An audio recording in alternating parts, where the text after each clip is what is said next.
ರಾಮಚಂದ್ರರಾವ್ ಭೇಟಿಗೆ ಗೃಹ ಸಚಿವ ಡಾಕ್ಟರ್ ಜಿ ಪರಮೇಶ್ವರ್ ಅವರು ಒಪ್ಪಿಲ್ಲ. ಗೃಹ ಸಚಿವರ ನಿವಾಸಕ್ಕೆ ಬಂದು ರಾಮಚಂದ್ರರಾವ್ ವಾಪಸ್ ಆಗಿದ್ದಾರೆ. ಅನಾರೋಗ್ಯದ ಹಿನ್ನೆಲೆಯಲ್ಲಿ ರಾಮಚಂದ್ರರಾವ್ ಅವರ ಭೇಟಿಯನ್ನ ನಿರಾಕರಿಸಿದ್ದಾರೆ ಗೃಹ ಸಚಿವ ಡಾಕ್ಟರ್ ಜಿ ಪರಮೇಶ್ವರ್ ಅವರು. ಬಂದ ದಾರಿಗೆ ಸುಂಕ ಇಲ್ಲ ಅಂತ ಹೇಳಿ ರಾಮಚಂದ್ರರಾವ್ ವಾಪಸ್ ಹೋಗಿದ್ದಾರೆ. ಈ ಕುರಿತು ಮತ್ತಷ್ಟು ಮಾಹಿತಿಯನ್ನು ಕೊಡೋದಕ್ಕೆ ನಮ್ಮ ಪ್ರತಿನಿಧಿ ಕಿರಣ್ ಹಾಗೆಯೇ ಪ್ರಸನ್ನ ಇದೀಗ ನೇರ ಸಂಪರ್ಕದಲ್ಲಿದ್ದಾರೆ. ಮೊದಲಿಗೆ ಕಿರಣ್ ಅವರಿಂದ ಮಾಹಿತಿಯನ್ನು ಪಡೆಯೋಣ. ಕಿರಣ್, ಈ ಒಂದು ರಾಸಲೀಲೆಯ ವಿಡಿಯೋಸ್ ವೈರಲ್ ಆದ ಬೆನ್ನಲ್ಲೇ ಸಾಕಷ್ಟು ಚರ್ಚೆಗಳು ನಡೀತಾ ಇದೆ. ಇಲಾಖೆಗೆ ಇದೊಂದು ದೊಡ್ಡ ಕಪ್ಪು ಚುಕ್ಕೆ ಅನ್ನೋ ಆಕ್ರೋಶ ಕೂಡ ವ್ಯಕ್ತವಾಗ್ತಾ ಇದೆ. ಆದರೆ ಮತ್ತೊಂದು ಕಡೆ ರಾಮಚಂದ್ರರಾವ್ ಅವರು ಸ್ಪಷ್ಟನೆಯನ್ನ ಕೊಡ್ತಿದ್ದಾರಾ ಅಥವಾ ಈ ಘಟನೆ ಆಗಿದೆ ಅನ್ನೋದನ್ನ ಒಪ್ಕೊಳ್ತಿದ್ದಾರಾ ಅನ್ನೋದ್ರ ಬಗ್ಗೆಯೂ ಕೂಡ ಇದೀಗ ಅನುಮಾನಗಳು ಮತ್ತು ಚರ್ಚೆಗಳಾಗ್ತಿದೆ. ಮಧುಶ್ರೀ, ನಮಗೆ ಸಿಕ್ಕಿರುವಂಥ ಮಾಹಿತಿ ಪ್ರಕಾರ ಈ ಒಂದು ವಿಡಿಯೋ 4-5 ವರ್ಷದ ಹಿಂದೆ ಆಗಿರುವಂಥದ್ದು ಅನ್ನೋದು ಕೂಡ ಕನ್ಫರ್ಮ್. ಅದು ಬೆಳಗಾಮಲ್ಲಿ ಅವರು IGP ಆಗಿ ಕಾರ್ಯನಿರ್ವಹಿಸ್ತಾ ಇರ್ಬೇಕಾದ್ರೆ ಈ ಒಂದು ಅವರ ಚೇಂಬರಲ್ಲಿ ಆಗಿರುವಂಥ ಒಂದು ವಿಡಿಯೋ ಅದು ಶೂಟ್ ಆಗಿರುವಂಥದ್ದು. ಅದು ಇವರು ಇವಾಗ ರಾಮಚಂದ್ರರಾವ್ ಹೇಳುವಂಥದ್ದು ಇದು ಯಾರೋ ಫ್ಯಾಬ್ರಿಕೇಟ್ ಮಾಡಿದ್ದಾರೆ, ಅದು ಆರ್ಟಿಫಿಷಿಯಲ್ ಇಂಟೆಲಿಜೆನ್ಸ್ ವಿಡಿಯೋ ಅದು ಅಂತಾನು ಕೂಡ ಅವರು ಹೇಳ್ತಾ ಇದ್ದಾರೆ. ಅವರ ಅದು ವರ್ಷನ್ ಅದು. ಆದರೆ ನಮಗೆ ಇರುವಂಥ ಮಾಹಿತಿ ಪ್ರಕಾರ ಇದು 4-5 ವರ್ಷದ ಹಿಂದೆ ಅವರು ಏನು ಕಾರ್ಯನಿರ್ವಹಿಸಿ, ಯಾಕೆಂದರೆ ಅದಾದಮೇಲೆ ಅವರು ಯೂನಿಫಾರ್ಮೇ ಹಾಕಲಿಲ್ಲ. ಅದಾದಮೇಲೆ ಯೂನಿಫಾರ್ಮ್ ಹಾಕಲಿಲ್ಲ ಅಂದರೆ ನಾನ್ ಎಕ್ಸಿಕ್ಯೂಟಿವ್ ಪೋಸ್ಟಲ್ಲೇ ಅವರು ಕಾರ್ಯನಿರ್ವಹಿಸಿದ್ರು. ಅದಾದಮೇಲೆ ಅವರು ಹೌಸಿಂಗ್ ಕಾರ್ಪೊರೇಷನಲ್ಲಿ ವರ್ಕ್ ಮಾಡ್ತಾಯಿದ್ರು. ಈಗ DCRE ಇದರಲ್ಲಿ ವರ್ಕ್ ಮಾಡ್ತಾ ಇದ್ದಾರೆ. ಈ ಸಂಬಂಧಪಟ್ಟಂತೆ ಈ ಎಲ್ಲ ಪೋಸ್ಟ್ಗಳಲ್ಲಿ ಕೂಡ ಅವರು ADGP ಆಗಿ DGP ಆಗಿ ಕಾರ್ಯನಿರ್ವಹಿಸ್ತಾ ಇದ್ರು. ಆ ಒಂದು ಪೋಸ್ಟಲ್ಲೇ ಅವರು ಯೂನಿಫಾರ್ಮ್ ಯಾವಾಗ ಕೂಡ ಆಗಿರಲಿಲ್ಲ. ಇದು ಯೂನಿಫಾರ್ಮ್ ಇರುವಂಥದ್ದು IG ಆಗಿ ನಿರ್ವಹಿಸ್ತಾ ಇರ್ಬೇಕಾದ್ರೆ ಇದು ಒಂದು ಕಡೆ. ಇನ್ನೊಂದು ಕಡೆ ನೀವು ಹೇಳ್ದಂಗೆ ಇದು 2 ಥರದ್ದು ವಿಡಿಯೋನ, ಅಂದರೆ ಈ ಒಂದು ವಿಡಿಯೋ ಈಗ ಈ ಸಂದರ್ಭ, ಯಾಕೆಂದರೆ ಅವರು ಮೇಗೆ ರಿಟೈರ್ಡ್ ಆಗ್ತಾ ಇದ್ದಾರೆ. ಇನ್ನು 4 ತಿಂಗಳು ಅವರ ಸರ್ವಿಸ್ ಇದೆ. ಇದಾಗಲೇ 4 ತಿಂಗಳ ಹಿಂದೆನೇ ರಣ್ಯರಾವ್ ಅವರ ಒಂದು ಸ್ಟೆಪ್ ಡಾಟರ್ ಒಂದು ಪ್ರಕರಣ, ಅಂದರೆ ಗೋಲ್ಡ್ ಸ್ಮಗ್ಲಿಂಗ್ ಕೇಸಲ್ಲಿ ಸಂಬಂಧಪಟ್ಟಂತೆ ಅದರಲ್ಲಿ ಇವರ ಹೆಸರು ಕೂಡ ಬಂತು. ಇವ್ರನ್ನ ಎನ್ಕ್ವೈರಿ ಕೂಡ ಮಾಡ್ತಾರೆ. ಇದಕ್ಕೆ ಸಂಬಂಧಪಟ್ಟಂತೆ ಅವರ ಒಂದು ದುಬೈಯಿಂದ ಸ್ಮಗ್ಲಿಂಗ್ ಹೊರಗಡೆಯಿಂದ ಇಲ್ಲಿಗೆ ಬರ್ಬೇಕಾದ್ರೆ ಇವರೇ ಎಸ್ಕಾರ್ಟ್ ಕೊಡ್ತಾ ಇದ್ರು. ಹಾಗಾಗಿ ಎಲ್ಲೂ ಕೂಡ ಚೆಕ್ ಆಗ್ತಾ ಇರಲಿಲ್ಲ ಅನ್ನೋದನ್ನು ಕೂಡ ಈಗಾಗಲೇ ಗೊತ್ತಿರುವಂಥದ್ದು. ಅದಕ್ಕೆ ಇವ್ರ ಹೆಸರು ಕೂಡ ಬಂತು. ಇವ್ರನ್ನ ಎನ್ಕ್ವೈರಿ ಕೂಡ ಮಾಡ್ತಾರೆ.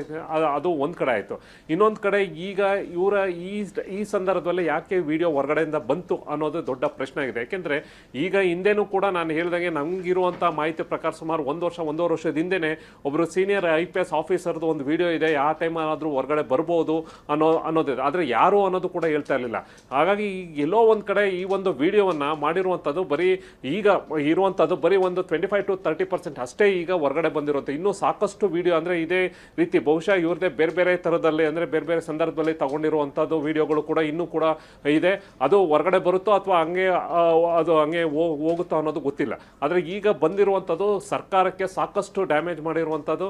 ಜೊತೆಗೆ ಏಕೆಂದರೆ ಯೂನಿಫಾರ್ಮ್ ಹಾಕ್ಕೊಂಡು ಅವರ ಚೇಂಬರಲ್ಲಿ ಒಂದು ಈ ರೀತಿ ಒಂದು ವಿಡಿಯೋಗಳು ಬಂದಿರುವಂಥದ್ದು ಸರ್ಕಾರಕ್ಕೆ. ಏಕೆಂದರೆ 2 ದಿನಗಳ ಹಿಂದೆ ಅಷ್ಟೇ ಮುಖ್ಯಮಂತ್ರಿಗಳು ಏನು ಪೊಲೀಸ್ ಆನ್ಯುವಲ್ ಕಾನ್ಫರೆನ್ಸನ್ನು ಮಾಡಿದಾಗಲೂ ಕೂಡ ಸಾಕಷ್ಟು ಬುದ್ಧಿ ಮಾತನ್ನು ಹೇಳ್ತಾರೆ. ಯಾಕೆಂದರೆ ಡಿಪಾರ್ಟ್ಮೆಂಟಿಂದ, ಅಂದರೆ ಪೊಲೀಸ್ ಡಿಪಾರ್ಟ್ಮೆಂಟಿಂದ ನಮ್ಮ ಸರ್ಕಾರಕ್ಕೆ ಸಾಕಷ್ಟು ಮುಜುಗರ ಆಗ್ತಾಯಿದೆ. ಪದೇ ಪದೇ ಪೊಲೀಸ್ ಆಫೀಸರು ಕೇಸ್ಗಳನ್ನ ಹ್ಯಾಂಡ್ಲ್ ಮಾಡ್ತಾ ಇಲ್ಲ. ಅದು ಬಳ್ಳಾರಿ ವಿಚಾರ ಇರ್ಬೋದು. ಈ ರೀತಿ ಎಲ್ಲವೂ ಕೂಡ ಅವರು ವಿತ್ ಎಕ್ಸಾಂಪಲ್ ಕೂಡ ಮುಖ್ಯಮಂತ್ರಿಗಳು ಆನ್ಯುವಲ್ ಕಾನ್ಫರೆನ್ಸ್ DG ಆಫೀಸ್ಗೆ ಹೋಗಿ ಅದನ್ನು ಅಲ್ಲಿ ಒಂದಷ್ಟು ಮಾಹಿತಿಯನ್ನು ಹೇಳಿರ್ತಾರೆ. ಅಂದರೆ ಈ ರೀತಿ ಸೂಚನೆ ಕೊಟ್ಟಿರ್ತಾರೆ. ಸರ್ಕಾರಕ್ಕೆ ಒಳ್ಳೆ ಹೆಸರು ಬರಬೇಕು ಅಂದರೆ ಡಿಪಾರ್ಟ್ಮೆಂಟಿಂದ, ಕೆಟ್ಟ ಹೆಸರು ಬರಬೇಕು ಕೂಡ ಪೊಲೀಸ್ ಡಿಪಾರ್ಟ್ಮೆಂಟಿಂದಂತೆ. ಹೀಗಾಗಿ ನನ್ನ ಈ ಅವಧಿಯಲ್ಲಿ ಸಾಕಷ್ಟು ಪೊಲೀಸ್ ಡಿಪಾರ್ಟ್ಮೆಂಟಿಂದ ಭಾಳಷ್ಟು ಕೆಟ್ಟ ಹೆಸರು ಬರ್ತಾ ಇದೆ. ಅದನ್ನು ನೀವು ನಿಭಾಯಿಸಿ ಸರಿಯಾಗಿ ಕೆಲಸ ಮಾಡಿ ಅಂತ ಕೂಡ ತಾಕೀತು ಮಾಡಿದರು. ಹಾಗಾಗಿ ಈ ಸಂದರ್ಭ 2 ದಿನಕ್ಕೆ ಈ ಒಂದು ವಿಡಿಯೋ ಬಂದಿರೋದು ಎಲ್ಲ ಒಂದು ಕಡೆ ಮತ್ತೆ ಸರ್ಕಾರಕ್ಕೆ ಮುಜುಗರ. ಈಗ ಅವ್ರ ಮೇಲೆ ಯಾವ ರೀತಿ ಆ್ಯಕ್ಷನ್ ತಗೋತಾರೆ, ಯಾಕೆಂದರೆ ಇಲ್ಲಿವರೆಗೂ ಯಾರೂ ಕೂಡ ಕಂಪ್ಲೇಂಟ್ ಕೊಟ್ಟಿಲ್ಲ ಈ ಸಂದರ್ಭದಲ್ಲಿ. ಆದರೆ ವಿಡಿಯೋ ವೈರಲ್ ಆಗಿರುವಂಥದ್ದು, ಅಲ್ಲಿಗೆ ಅವರ ಯೂನಿಫಾರ್ಮ್ ಹಾಕ್ಕೊಂಡು ಅವರ ಚೇಂಬರಲ್ಲಿ ಈ ರೀತಿ ಅಸಭ್ಯವಾಗಿ ನಡ್ಕೊಂಡಿರುವಂಥದ್ದು ಎಲ್ಲೋ ಒಂದು ಕಡೆ ಡಿಪಾರ್ಟ್ಮೆಂಟ್ಗೆ ಮತ್ತು ಪೊಲೀಸ್ ಡಿಪಾರ್ಟ್ಮೆಂಟ್ ಮತ್ತು ಸರ್ಕಾರಕ್ಕೆ ಸಾಕಷ್ಟು ಮುಜುಗರ ಬಂದಿದೆ. ಈ ಸಂದರ್ಭದಲ್ಲಿ ಅವ್ರನ್ನ ಸಸ್ಪೆನ್ಷನ್ ಮಾಡ್ತಾರೋ ಅದಕ್ಕೆ ಸಮಯ, ಅಥವಾ ಅವರೇ VRS ತೊಗೊಂಡೋಗಿ, ಯಾಕೆಂದರೆ ಮತ್ತೆ ಗೃಹ ಸಚಿವರನ್ನ ಭಾಳ ಆಪ್ತರು, ಗೃಹ ಸಚಿವರನ್ನ ಭೇಟಿ ಮಾಡಬೇಕು ಅಂತ ಅವರ ಮನೆಗೆ ಹೋದರೂ ಕೂಡ ಅವರು ಅದಕ್ಕೆ ಅವಕಾಶವನ್ನು ಕೂಡ ಗೃಹ ಸಚಿವರು ಕೊಟ್ಟಿಲ್ಲ. ಹಾಗಾಗಿ ಅವರು ಮತ್ತೆ ವಾಪಸ್ ಬಂದಿರೋ ಮುಂದಿನ ಹಂತದಲ್ಲಿ ಇವರ ನಡೆ ಅಂತಂದರೆ ಈಗ ಅವರ ಒಂದು ವರ್ಷನ್ ಹೇಳ್ಕೊಂಡು ಹೋಗ್ತಾರೆ. ಇದು ಒಂದು ಫ್ಯಾಬ್ರಿಕೇಟ್ ಆಗಿದೆ ವಿಡಿಯೋ ಅಂತ ಹೇಳ್ತಾರೆ.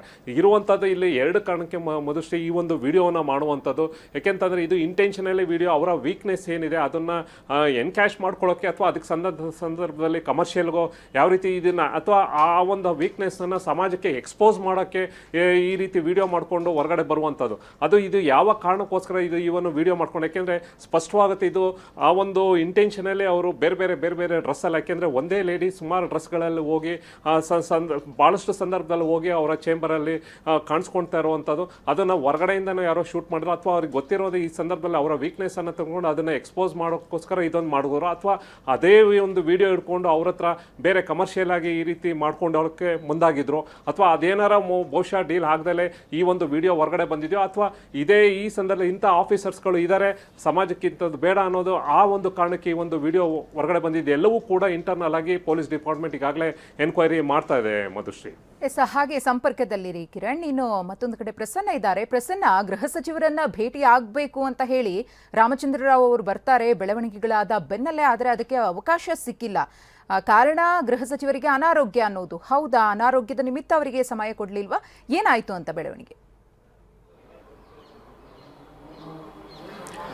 ಮಧುಶ್ರೀ, ಈ ವಿಡಿಯೋ ಹೊರಗೆ ಬರ್ತಿದ್ದ ಹಾಗೆಯೇ ಗೃಹ ಸಚಿವ ಡಾಕ್ಟರ್ ಜಿ ಪರಮೇಶ್ವರ್ ಅವರು ಮಾಹಿತಿಯನ್ನು ತರಿಸ್ಕೊಂಡಿದ್ದಾರೆ. ಕೆಳ ಹಂತದ ಅಧಿಕಾರಿಗಳಿಂದ ಯಾವ ಕಾರಣಕ್ಕೋಸ್ಕರ ಈ ವಿಡಿಯೋ ಹೊರಗೆ ಬಂತು, ಎಲ್ಲಿಂದ ಬಂತು ಮತ್ತು ಈ ಘಟನೆ ನಡೆದದ್ದು ಏನು ಅನ್ನುವಂತಹ ಸಂಪೂರ್ಣವಾದಂತಹ ಪ್ರಾಥಮಿಕ ಮಾಹಿತಿಗಳನ್ನ ಗೃಹ ಸಚಿವರು ತಮ್ಮ ಸದಾಶಿವನಗರ ನಿವಾಸದಲ್ಲೇ ಇದ್ದು ಅಧಿಕಾರಿಗಳಿಂದ ಮಾಹಿತಿಯನ್ನು ಪಡೆದುಕೊಂಡಿದ್ದಾರೆ. ಅದಾದ ಬಳಿಕ ಈಗ ಕೆಲವೇ ಕ್ಷಣಗಳ ಹಿಂದೆ ಸ್ವತಃ ರಾಮಚಂದ್ರ ರಾವ್ ಅವರು ಗೃಹ ಸಚಿವ ಡಾಕ್ಟರ್ ಜಿ ಪರಮೇಶ್ವರ್ ಅವರ ಭೇಟಿಗೆ ಅಂತ ಸದಾಶಿವನಗರದ ಖಾಸಗಿ ನಿವಾಸಕ್ಕೆ ಬರ್ತಾರೆ. ಆದರೆ ಗೃಹ ಸಚಿವರು ಭೇಟಿಯನ್ನು ನಿರಾಕರಿಸಿದ್ದಾರೆ. ಒಂದು ಈಗಾಗಲೇ ಸ್ಪಷ್ಟಪಡಿಸಿರುವ ಹಾಗೆ ಗೃಹ ಸಚಿವ ಡಾಕ್ಟರ್ ಜಿ ಪರಮೇಶ್ವರ್ ಅವರಿಗೆ ಜ್ವರದಿಂದ ಬಳಲ್ತಾ ಇದ್ದಾರೆ, ಹೀಗಾಗಿ ವಿಶ್ರಾಂತಿಯಲ್ಲಿರುವಂತಹ ಕಾರಣಕ್ಕೋಸ್ಕರ ಅವರು ಭೇಟಿಗೆ ನಿರಾಕರಿಸಿದ್ದಾರೆ ಅನ್ನುವಂಥದ್ದು ಒಂದು ಅಂಶ.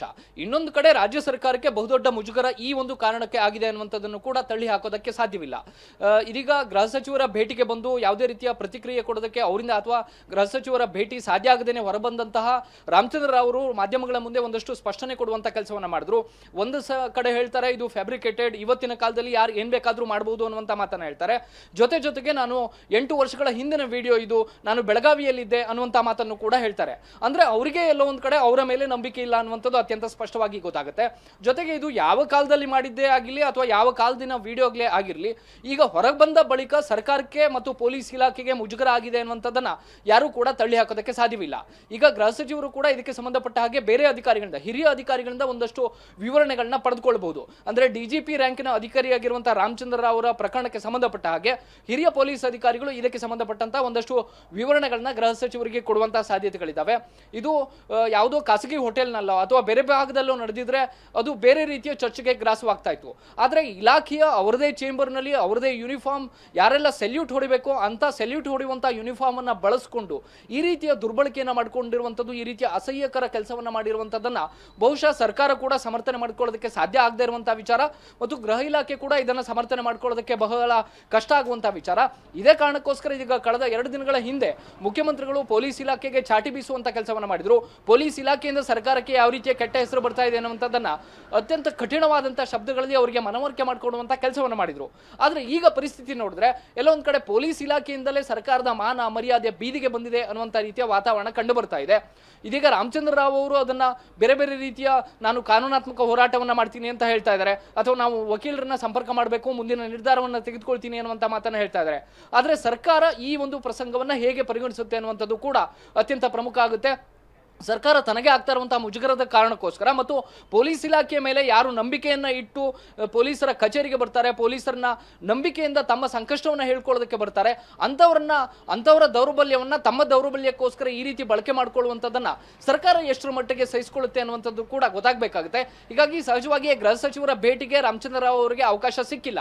ಆದ್ರೆ ಹಿರಿಯ ಪೊಲೀಸ್ ಅಧಿಕಾರಿಗಳಿಂದ ಖಂಡಿತವಾಗಿಯೂ ಕೂಡ ಗೃಹ ಸಚಿವರು ಮಾಹಿತಿಯನ್ನು ತರಿಸ್ಕೊಳ್ತಾರೆ ಎನ್ನುವಂಥದ್ದು ಖಚಿತವಾಗಿದೆ.